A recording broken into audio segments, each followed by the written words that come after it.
నేను డాక్టర్ అవినాష్ తిప్పని అండి. నేను ఒక క్యాన్సర్ వైద్యుని, surgical oncologist, director Prathima cancer institute, Arepalli, Warangal. So ఈరోజు నేను ప్రత్యేక ధన్యవాదాలు జై స్వరాజ్ టీవీ వాళ్ళకి చెప్తున్నా, ఎందుకంటే ఇది కవర్ చేస్తున్నాను కాబట్టి. ఈరోజు ఏంటంటే ఈ మన కోర్టు ప్రాంగణం వరంగల్ అదాలత్లో ఉచితంగా cancer awareness and screening program చేయడం జరుగుతుంది. సో ఈ క్యాన్సర్ అవేర్నెస్ స్క్రీనింగ్ ప్రోగ్రామ్ చేయడం ముఖ్య ఉద్దేశం ఏంటంటే ఆడవారికి, మగవారికి క్యాన్సర్కి సంబంధించి అవేర్నెస్ ప్రోగ్రామ్, ఆ తర్వాత క్యాన్సర్ రాకుండా ఎలాంటి ప్రికాషన్స్ తీసుకోవాలి, ఆ తర్వాత క్యాన్సర్ ఎర్లీ స్టేజ్లో ఎలా డయాగ్నోసిస్ చేయాలి అనే మీటింగ్ ఒకటి కండక్ట్ చేయడం జరిగింది. ఆ తర్వాత ఈ మగవారికి వచ్చేసరికి ఏంటంటే నోటి క్యాన్సర్కి సంబంధించిన నోటి క్యాన్సర్ పరీక్షలు, కడుపు క్యాన్సర్ సంబంధించిన పరీక్షలు, ఆ తర్వాత స్మోకర్స్లో ఏంటంటే ఊపిరితిత్తులకు సంబంధించిన పరీక్షలు, ఆ తర్వాత కొన్ని క్యాన్సర్ ట్యూమర్ మార్కర్స్, వయసు పైబడ్డ వారికి, ఫ్యామిలీ హిస్టరీ క్యాన్సర్ ఉన్న వాళ్ళకి క్యాన్సర్ స్క్రీనింగ్ పరీక్షలు చేయడం జరుగుతుంది. ఆడవారికి వచ్చేసరికి మా క్యాన్సర్ స్క్రీనింగ్ బస్ ద్వారా మ్యామోగ్రామ్ టెస్ట్, ఆ తర్వాత ప్యాప్స్మియర్ టెస్ట్ ఉచితంగా చేయడం జరుగుతుంది.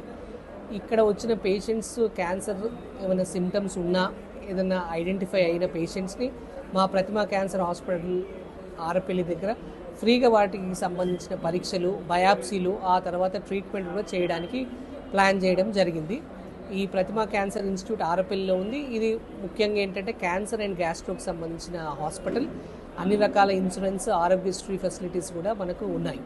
సో ఈరోజు కోర్టులో ఉండే ఎవరైతే స్టాఫ్ ఉన్నారో కామన్ పీపుల్కి ఈ క్యాన్సర్ అవేర్నెస్ ప్రోగ్రామ్ ఉచితంగా చేసి, ఆ తర్వాత ఐడెంటిఫై అయిన వాళ్ళకు కూడా మన హాస్పిటల్లో ఉచితంగా ట్రీట్మెంట్ చేయడానికి మేము నిర్ణయించుకున్నాం.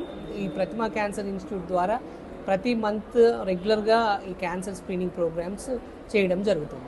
చాలామంది అడుగుతుంటారు, సార్ క్యాన్సర్ రావడానికి ముఖ్యమైన కారణం ఏంటి అని. సో క్యాన్సర్ రావడానికి ముఖ్యమైన కారణం వచ్చేసి ఫస్ట్ ఏంటంటే ఏజ్.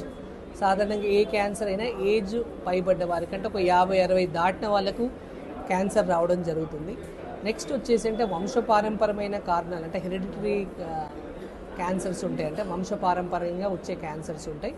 ఆ వంశపారంపర్యంగా వచ్చే క్యాన్సర్స్ సాధారణంగా ఒక 5-10% వరకు ఉండడం జరుగుతుంది.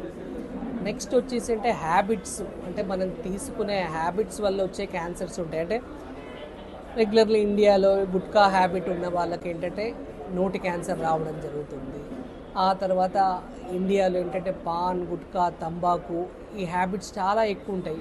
సాధారణంగా ఏంటంటే ఏ క్యాన్సర్స్ మనం 50-60 ఇయర్స్ దాటిన వాళ్ళు చూస్తాం, కానీ ఇండియాలో ముఖ్యంగా ఏంటంటే గుట్కా తినడం వల్ల మేము సాధారణంగా 25-30 ఏళ్ళ వాళ్ళకు కూడా నోటి క్యాన్సర్ చూడడం జరుగుతుంది. నెక్స్ట్ వచ్చేసి స్మోకింగ్ వల్ల ఏంటంటే బాడీలో ఎక్కడైనా క్యాన్సర్ రావచ్చు. ముఖ్యంగా ఊపిరితిత్తులకు సంబంధించిన క్యాన్సర్ స్మోకింగ్ వల్ల రావడం జరుగుతుంది. అది కాకుండా జీర్ణాశయానికి సంబంధించిన క్యాన్సర్స్, అంటే కడుపు, ఆ తర్వాత చిన్న పేగు, పెద్ద పేగు సంబంధించిన క్యాన్సర్స్ కూడా చూస్తూ ఉంటాం. తర్వాత వచ్చేసి ఏంటంటే ప్రోస్టేట్ సంబంధించిన క్యాన్సర్ అనేది ముఖ్యంగా మగవాళ్ళలో ఉంటుంది. అది సాధారణంగా 65 దాటిన వాళ్ళు ఈ ప్రోస్టేట్ క్యాన్సర్ రావడం జరుగుతుంది. సో అందరు అడుగుతుంటారు, క్యాన్సర్కి అసలు ఏ సిమ్టమ్స్ ఉండవు సార్ అని అడుగుతుంటారు. కానీ క్యాన్సర్ కూడా అన్ని వ్యాధులాగా క్యాన్సర్ కూడా సిమ్టమ్ తప్పకుండా ఉండడు.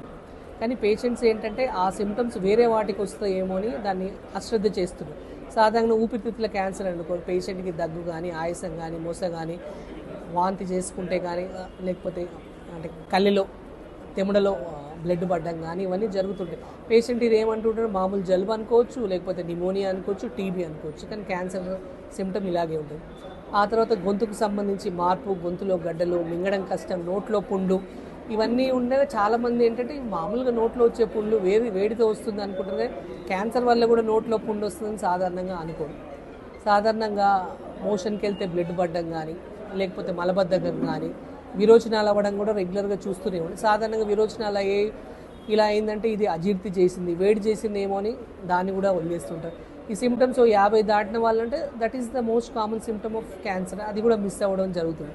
తర్వాత చాలామంది ఏంటంటే మందులకు తగ్గని అల్సర్ నొప్పి, కడుపులో మంట, నొప్పి, ఒక 4 వారాలు ఉండి చాలా రోజులు మందులకు తగ్గలేదనుకోండి, అది స్టమక్ క్యాన్సర్కి ఒక సిమ్టమ్ అవ్వచ్చు. కానీ చాలామంది ఏమనుకుంటే ఇది అల్సర్ ప్రాబ్లం అని చెప్పేసి లైట్గా వదిలేస్తుంటారు. ఆ తర్వాత దీర్ఘకాలిక నడుము నొప్పి, తలనొప్పి, చాలామంది వాళ్ళకి ఇష్టం వచ్చిన నొప్పుల ట్యాబ్లెట్ మెడికల్ షాప్లో కొని వేసుకోవడం జరుగుతుంటుంది. కానీ ఇది కూడా ఒక క్యాన్సర్కి సిమ్టమ్ అని చాలామందికి తెలియదు. లేడీస్కి వచ్చేసరికి ఏంటంటే బహిష్టు బ్లీడింగ్ ఎక్కువ అవ్వడం కానీ, లేకపోతే పొత్తి కడుపులో నొప్పి లేవడం కానీ, తెల్లబట్ట అవ్వడం కానీ చూస్తుంటాయి. కానీ తెల్లబట్ట అయినా బహిష్టు ఎక్కువైనా బ్లీడింగ్ అవుతుంది, ఇది మామూలుగా రెగ్యులర్గా లేడీస్ ప్రాబ్లమ్ అనుకుంటారు. కానీ ఇది కూడా క్యాన్సర్ వల్ల రావస్తుందని సాధారణంగా ఎవరు అనుకోరు. నెక్స్ట్ వచ్చి గుడ్ల సంచి, ఓవరీ క్యాన్సర్ ఫీమేల్స్లో ఉంటుంది. దాని ముఖ్యమైన సిమ్టమ్ ఏంటంటే అజీర్తి, అంటే కడుపులో మంట, పొట్టుబ్బరం, వీటి అల్సర్ ప్రాబ్లం లాగానే చాలామంది పేషెంట్స్ వస్తుంటారు. కానీ ఇది కూడా క్యాన్సర్ సిమ్టమ్ అని పేషెంట్స్ అనుకోరు. ఇవన్నీ క్యాన్సర్ కూడా మిగతా వ్యాధుల సిమ్టమ్స్ ఉంటూనే ఉంటాయి. తర్వాత బరువు తగ్గడం, ఆకలి మందగించడం, ఇది కూడా ఒక క్యాన్సర్ సిమ్టమే. ఆ తర్వాత బాడీలో ఎక్కడైనా గడ్డలు కానీ, గడ్డలు పెరగడం కానీ, ఇలాంటివి ఉన్నా కూడా మామూలు గడ్డలని కూడా వదిలేస్తుంటారు. సో అన్ని వ్యాధుల్లాగా క్యాన్సర్ కూడా రెగ్యులర్గా వచ్చేది, దీనికి కూడా సిమ్టమ్స్ ఉంటాయని పేషెంట్ తెలుసుకోవాలి. నెక్స్ట్ వచ్చేసి అంటే ఏ క్యాన్సర్ కానీ ఎర్లీ స్టేజ్లో ఐడెంటిఫై కాకుండా లాస్ట్ స్టేజ్లో ఐడెంటిఫై అవ్వడం జరుగుతుంది. సో అందుకే ఈ క్యాన్సర్ స్క్రీనింగ్ ముఖ్య ఉద్దేశం ఏంటంటే ఎర్లీ, అంటే క్యాన్సర్ రాకముందు ఐడెంటిఫై చేయగలరు, పూర్తిగా మనం ట్రీట్మెంట్ చేయొచ్చు, క్యూర్ కూడా చేయొచ్చు. మేము మా ప్రతిమ క్యాన్సర్ హాస్పిటల్ కానీ బయట ఎక్కడ చూసినా సాధారణంగా 3rd స్టేజ్ కానీ 4th స్టేజ్లోనే క్యాన్సర్ పేషెంట్స్ని చూస్తుంటాం. ఎందుకంటే పేషెంట్కి అవగాహన ఉండదు కాబట్టి క్యాన్సర్ని ముందే ఐడెంటిఫై చేయొస్తుందని తెలుసుకోరు. సో ఇండియాలో ముఖ్యంగా ఏ క్యాన్సర్స్ ఉంటాయంటే ఒకటి రొమ్ముకు సంబంధించిన క్యాన్సర్, ఒకటి గర్భసంచి క్యాన్సర్. వీటిని కూడా ముందే ఐడెంటిఫై చేయవచ్చు. సాధారణంగా 35 దాటానికి ఒకసారి గర్భసంచి క్యాన్సర్ని ముందే పసిగట్టవచ్చు. రొమ్ముకు సంబంధించి మ్యామోగ్రామ్ టెస్ట్ సంవత్సరానికి ఒకసారి చేయించుకుంటే రొమ్ములో క్యాన్సర్ ఉందా లేదా కూడా మనం ముందుగానే పసిగట్టవచ్చు. ఇంతకుముందు మనం గుట్కా, పాన్, తంబాకు తినేవా, నోరు పరీక్ష ఒకసారి నోట్లో లైట్ వేసి పరీక్ష చేస్తే నోట్లో పుండు కానీ క్యాన్సర్ అయ్యే ఆస్కారం ఉందా అని కూడా తెలుస్తుంది. నోట్లో తెల్ల మచ్చలు ముందే వస్తుంటాయి, ల్యూకోప్లేకియా, అది క్యాన్సర్గా మారుతుంది. అది ముందే మనం ఐడెంటిఫై చేసామనుకో నోటి క్యాన్సర్ని కూడా ముందే పసిగట్టవచ్చు. ఇంతకుముందు చెప్పినట్టు కడుపులో నొప్పి కానీ, ఈ మలబద్ధకం కానీ, విరోచనాలు అవ్వడం కానీ, మందులకు తగ్గని కడుపులో, వీటికి ఒకసారి ఎండోస్కోపీ కానీ కొల్నోస్కోపీ పరీక్ష చేయించుకుంటే కడుపులో ఏదైనా క్యాన్సర్ ఉందా కూడా మనం ఐడెంటిఫై చేయవచ్చు. సో ఇలా రకరకాలుగా క్యాన్సర్కి సంబంధించిన పరీక్షలు ఉంటాయి. ముందే మనం ఐడెంటిఫై చేసామనుకోండి పేషెంట్కి పూర్తి స్థాయిగా ట్రీట్మెంట్ చేయవచ్చు, క్యూర్ రేట్స్ కూడా ఇవ్వచ్చు. చాలామంది అంటారు సార్ క్యాన్సర్ ఐడెంటిఫై చేస్తే మేము ఏం చేయలేకపోయి పేషెంట్ ఒక 5-6 నెలల్లో ఎందుకు ఇలా అవుతుందంటే పేషెంట్స్ లాస్ట్ స్టేజ్లో హాస్పిటల్ రావడం జరుగుతుంది. సో అందుకేంటంటే నేను పబ్లిక్కి విజ్ఞప్తి చేసేది ఏంటంటే ఈ ఉమెన్ లేడీస్ వచ్చేసరికి సంవత్సరానికి 35 దాటిన వాళ్ళు ఒక మ్యామోగ్రామ్ పరీక్ష, ప్యాప్స్మియర్ పరీక్ష సంవత్సరానికి ఒకసారి చేయించుకోవాలి.